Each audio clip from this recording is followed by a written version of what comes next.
Women Innovators.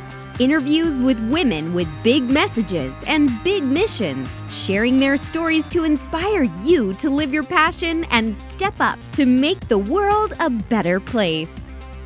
Here's your host, Tammy Patzer. Hi, this is Tammy Patzer, and I'm really thrilled to introduce you to Dr. Joanny Liu.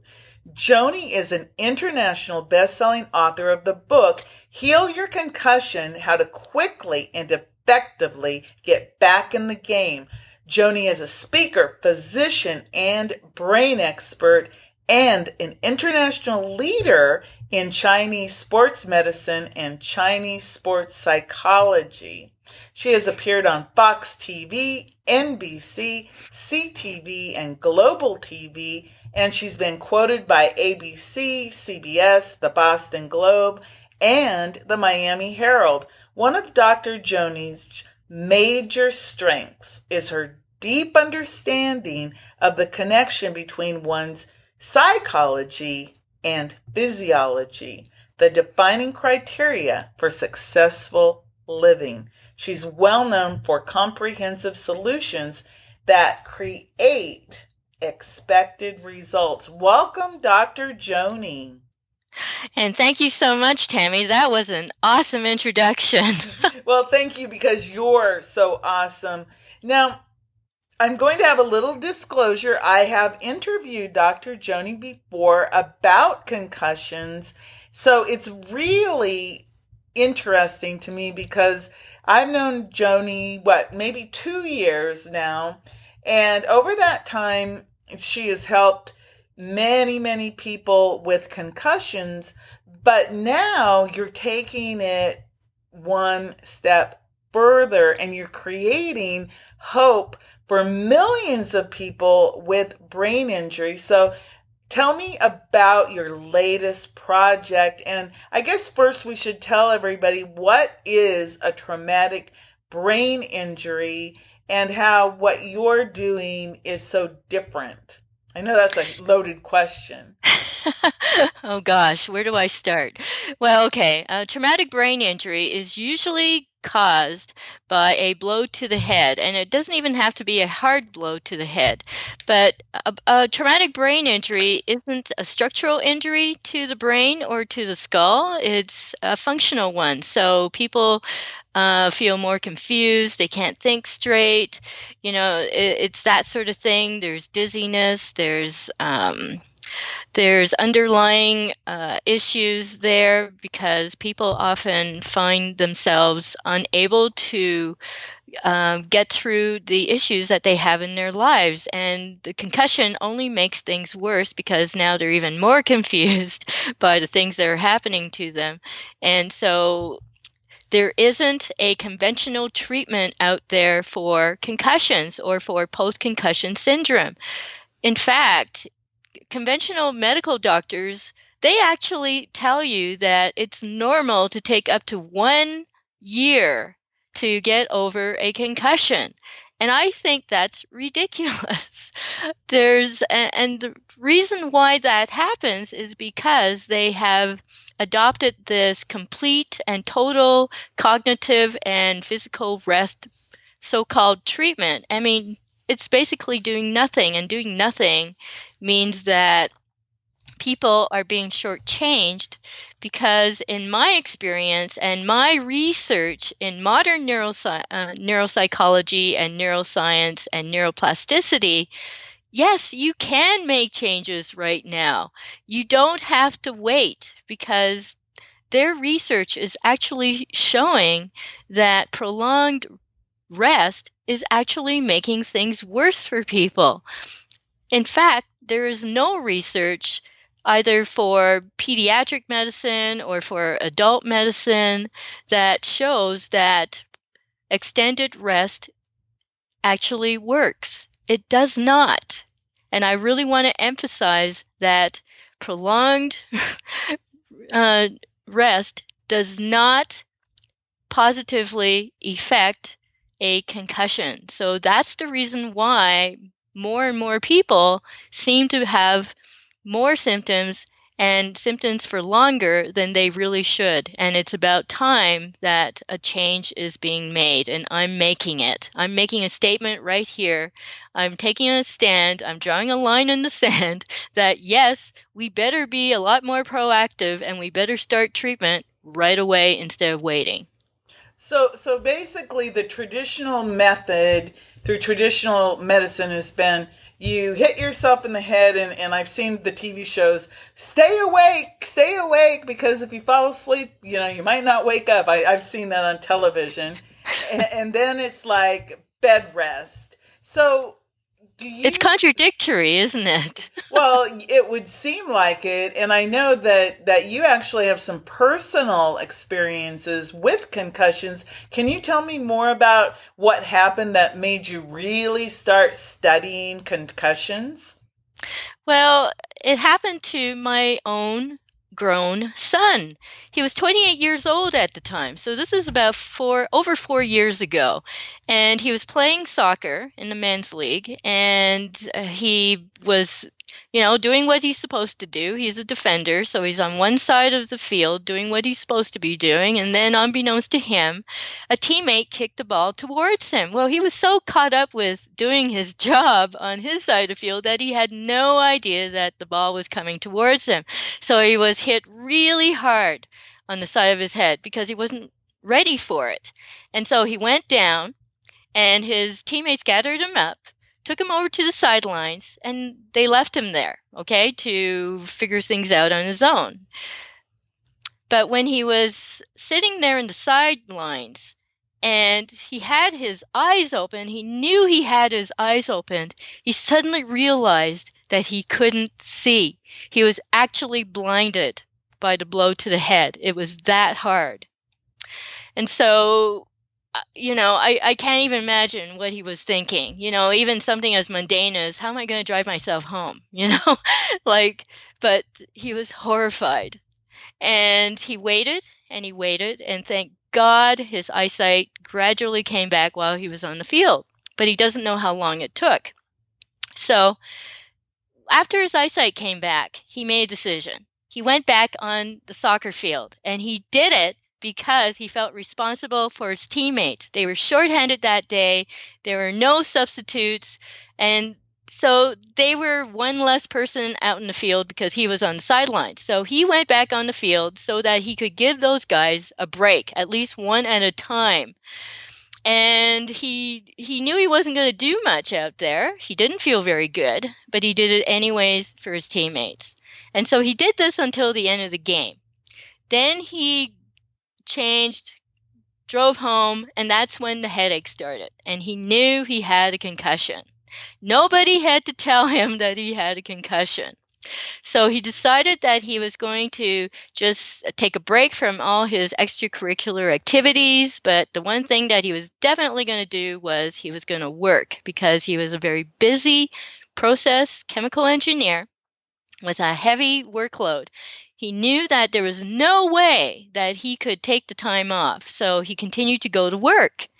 Well, it was more than 2 weeks later when he called me, when he floored me, that he told me that, Mom, I've got a concussion. I was hit so hard in the head that I actually went blind. And it was like, what? So it was a shock on a Monday night. And so he told me the story, and then he asked me for help. The thing is that a few years earlier, both of us were going to school. He was at the University of Alberta studying chemical engineering, and I was at school studying Chinese medicine. And he had just received a call from a friend who had told him that a mutual friend had just committed suicide. And my son was that was just not on his radar, and he was very upset over this huge change. And so he asked me, like, Mom, why would he kill himself? So I thought for a minute, and I said, son, this poor young man, he didn't just suddenly decide that he was going to kill himself. Apparently this young man had just found out that his father had a brain tumor, and I guess that was the last straw. So he walked in front of a moving light rail transit train and jumped in front and ended it all. And then I told my son, Nolan, I want you to know that your mom and dad are always here for you. And whatever problems you're having, please come to us first and never give up. You see, people are committing suicide or pretty close to wanting to give up because they can't do anything about their post-concussion syndrome. And so that story hit me when I realized that I had something that my son could use in order to get well again, because I knew he was suffering, because by the time he called me, he had no appetite, so he wasn't eating. This was a kid who hadn't missed a meal since he was born. You know, he had headaches all the time, and he wasn't sleeping. He was a total insomniac, and yet he's trying to work a full-time job, and he's not getting his rest. So it was really critical that we help him as soon as possible. And definitely I said, yes, of course I'll help you, and you have to do everything that I tell you to do. So we started working almost right away. And it was really critical that we go through, you know, a 2 to 3 hour diagnostic process that I have to figure out what was going on, okay? And then we started to work. And the critical thing was that there was a major upset in his life that he had already kind of told us about at the beginning of that summer, but we were to find out just how bad it was. But it was a major upset at work. There was a new manager who said things like, you know, I want to be your friend, but his group of young engineers wanted a leader. So right off the bat, one of his best friends at work decided he was quitting and he was looking for a new job, and he found a new job and he was leaving. But Nolan loves this company that he works for. The last thing that he ever wanted was to leave this company. And so he found himself between a rock and a hard place, because he has such major indecision, and major indecision really causes a lot of stress, okay? And let's not kid ourselves, it causes a lot of stress. So should I leave? Should I go? Should I leave? Should I go? But he didn't want to leave, but he didn't want to work for this guy. So major indecision. And so it was while we were working together, and after uncovering just how bad the situation was, because he had made a promise that he was going to do everything that I told him to do, I asked him to make weekly meetings with this guy and ask him for what he wants. And so when I suggested this to my son, I knew that he might totally reject this idea altogether. I knew that there were no guarantees that this person would actually do anything that my son asked him to do, but because my son had made a promise to himself to get better, he agreed to do it. But it was not easy, because my son is a very quiet guy. He's not one to, you know, tell you about everything that's going on in his life. He's not that type of person. So for him to actually go and do something like this, I knew it was going to be a challenge. But the thing is, if we really want to heal, we have to make the necessary changes. We have to do things that we've never done before. We have to take on those challenges, and we have to grow. And so within 2 months, because he felt so much better, and we're talking about the psychological part of healing, because that's the only part that's important. He felt so much better because he was taking control of his life.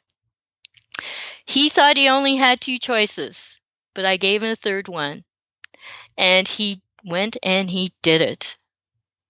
So within 2 months, he was back at doing every single thing that he loved. He never missed a day of work. It's been more than 4 years, and he's never had a relapse, no more headaches, no eye problems, nothing. He's living life the way he wants to. So part of that growth is the fact that he learned a new life skill. So he actually found that he could use that new life skill several times since then. It's been amazing. And So that, he's a very highly valued employee. Yeah. wow. Well, it's interesting. So you mentioned that he thought he only had two choices, and then you gave him the third. So what did he think his only choices were? That he had to leave the company, Okay. and his second choice was that he had to stay and tolerate working for this guy. But now he had a way to actually be positive and constructive about the situation. And like I said, there was no guarantee that this guy would ever do anything that he asked him to do. But Nolan just kept up with it. And because it's kind of interesting, because management was actually watching the situation, and eventually that new boss no longer had a position there. Interesting. Well, Interesting. it's really interesting how this, like you said, the psychology of the concussion healing processes, and then of course you have the physical processes. And I know you have things that he had to do related to food and things like that too, right? Yeah, yeah, like I said, he had to do everything that I told him to do. And he kept his promise because he wanted to be well. I mean, there's got to be a very strong motivation to want to be well, and then you just do it. So this all has led you on a path to a research project related to brain health and concussions. Can you tell me what that's all about? Well, what I'm going to do is a small pilot project, which is going to consist of 10 people. Okay, so it's a very small pilot project. I've been talking to brain injury researchers about what their protocols are, and I'm adopting those. They're American people, and it was a very interesting learning curve because I've never done a formal research project proposal. Didn't know anything about hiring didn't know anything about biostatistician and what they do, and I'm still figuring that out, but I will be involving them straight away in the planning stages of the project itself. So the project itself is about the teaching portion of my work that I do with people. It's a psychological wellness protocol that I do with people. So that's why this project is so important, because there's nothing else like that there.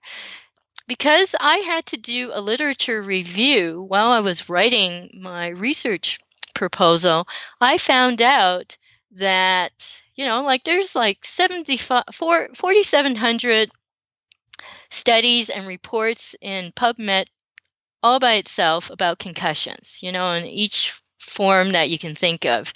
And so I added the word treatment to it. And so it came back with about 300 entries for that. But when I sifted through all those studies, I only got 13 studies that actually showed anything that talked about an actual treatment. 13 studies out of 4,700 entries, and that's only in PubMed. So there's a real lack of research about actual treatment and concussions. Like, I kind of suspected that anecdotally, and then it was definitely proven out to me, because most of the research about concussions is about understanding it and how to diagnose it. And for me, the thing is if you've ever looked at the literature for neuroplasticity, It's not that hard to understand. And really, diagnosing concussion really isn't that complicated either. I mean, I've got some simple protocols for that too. So they're avoiding the issue, which is that people really want solutions. That's what the research should be about. And so that's why I finally said to myself, hey, I'm going to do this because people are looking for this. They've been looking for this since yesterday. And it's not a day too soon that I've announced this research project because it really needs to be done. And so it's just a small study. It's a pilot study. It's proof of concept. And so we're just going to have 2 groups of 5 people. So we give active treatment to the first set, and the other group will be control. And then we'll switch the 2 after a few weeks. And the reason why I want to do this is because I really have an ethical issue with so-called control groups. I really feel it's unethical to deny a group of people treatment because you have it. I think control groups are awful. So these research people suggested that I can do a crossover research project, a clinical study called a crossover. Because then, as I said, one group does the treatment, the other group is waiting, and then at a certain time the groups switch. And that's what I want. That's what I want. I want both groups of people to benefit from the treatment. And the treatment, like I said, is based on the psychological protocol that I have for people. You can call it teaching, mentoring, coaching, but I don't really have a word for it that it's probably all of those things. But the thing is that people can take action on their concussions, and that's what's so important. And I decided to take this on because I don't want any more suicides like what happened to McCann Utu back in April of this year in Plano, Texas. This young man had suffered his first concussion when he was 17 years old. 2 years earlier, he was a star basketball player, and he couldn't get back to playing. They wouldn't let him because he couldn't pass their return to play protocols. And the thing is that there was nothing that they helped him to do in order to get through those stages to return to play. So with all that time that he had in his hands, he started hanging out with the wrong people. And he had a second concussion because he got into a fight with, in one of these gang things. And his family just saw him going downhill. His friends just saw him going downhill. It was awful to watch, I'm sure. And then he murdered his mother and his younger brother. And then he committed suicide. And I don't want that to ever happen to any family again. It's just an awful, awful story. And so he's my poster child. And I keep hold of him, and I keep hold of my own son and his story, and I know that something can be done, and we got to give people hope. That's why my project is called Hope for Millions with Brain Injury, because you got to have hope before you can heal. And you got to have faith in order to have hope. You got to have faith that something can be done, and something can be done. Wow. I have goosebumps, Joanny, as I'm listening to you, because I understand the passion behind the project, but I also know that your entire lifetime and your medical background and all of your education and training has led you to this point, and you are really making breakthroughs and innovations in a real issue because, like you said, millions and thousands of people, especially children, they play all these sports and they hit their heads and they don't know how to what do you do when you have these injuries? So tell me, how can people either participate or apply to participate or learn more about your project? Well, you can go to GoFundMe. That's where my project is. The URL for it is www.gofundme, GoFundme.com/hope dash hope dash for millions dash brain dash injury. So hope for millions brain injury. You'll find it at gofundme.com. The other way that you can participate is to contact me to actually participate as a research subject in one of those two groups. And you can contact me over at info, I-N-F-O, at drjoanny.com. So that's info at drjoanny.com. And ask me for information about actually being a participant in the research project, because I'm looking for people to do that too. I've already got some people lined up. So we're going through the vetting process right now, but I'm still looking for people to participate. But what I really want is to raise the money for my project, because that really needs to be done. This research is so important. It's going to help people understand that, yes, there is an option for them that currently doesn't exist, and it's to take real action on the brain injury, because we're talking about the brain. So what do we use the brain for? We use it for thinking. So we've got to be able to interrupt the stressful thinking that is going on right now, because the only reason why people get worse because of that, 5 to 7 days of complete rest, is that when people are left to their own devices and they have nothing to do, they're thinking the worst that might be happening. And that is so unconstructive. It's in fact destructive. It's ridiculous. So the program is about helping people to be positive and constructive, and in a very practical way, to learn what positive thinking really is all about.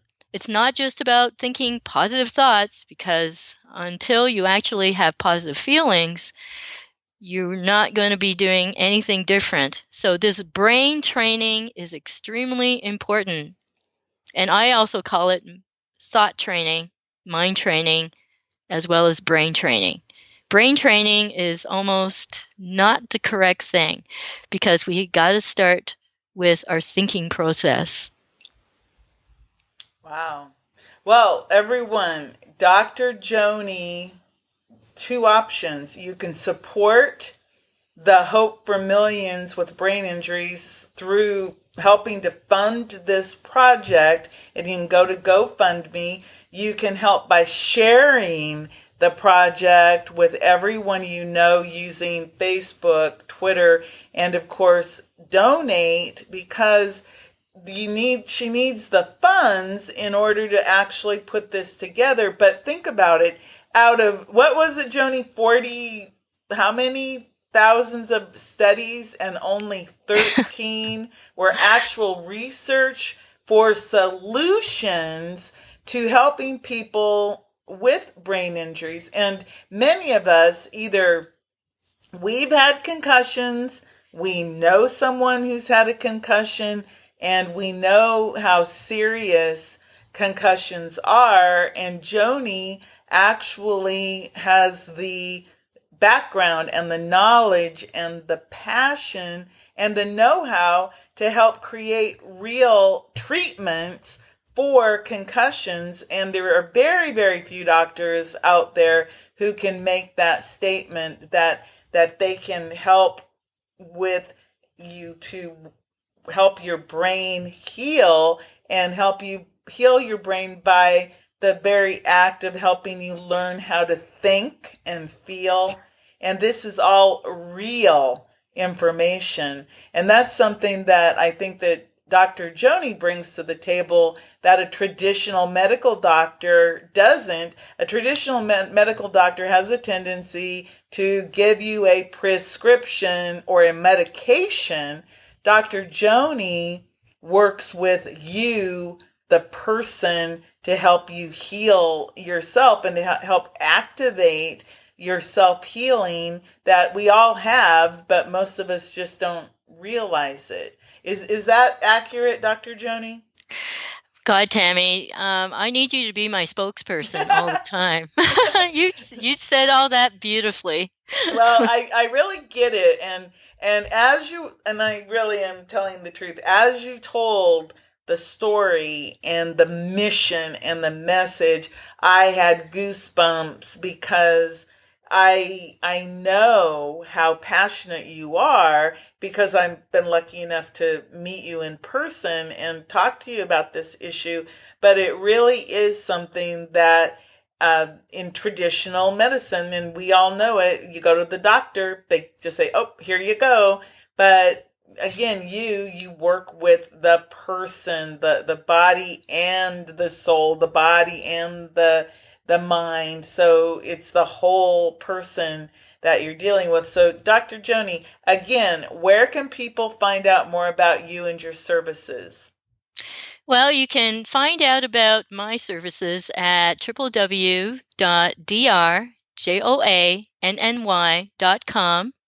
So that's drjoanny.com. And you can please go and support me in this Hope for Millions with Brain Injury at www.gofundme.com/hope/4/millions brain-injury. Okay, well, I'll make sure that the hot links are available. But everyone, do definitely check this out, because I know for a fact that I have shared Dr. Joanny's Heal Your Concussion link to probably at least 10 to 15 people who have talked about concussions in my little world. So think about that. If there are that many people who I know talking about, oh, my husband has a concussion, I have a concussion, my children or child has a concussion, that means that there's a lot of people out there who need the solutions to the brain injuries and to the concussions. It's not as easy as what people think about, and you absolutely don't just sit there and do nothing. You need to know exactly how to heal. So again, Joanny, thank you so much. Thank you so much, Tammy. My pleasure. This is Tammy Patzer. Go to GoFundMe and help Dr. Joanny provide hope for millions. You've been listening to Women Innovators with Tammy Patzer. To learn more, please go to womeninnovatorsradio.com. And please do subscribe and share to spread the big messages and big missions to change the world.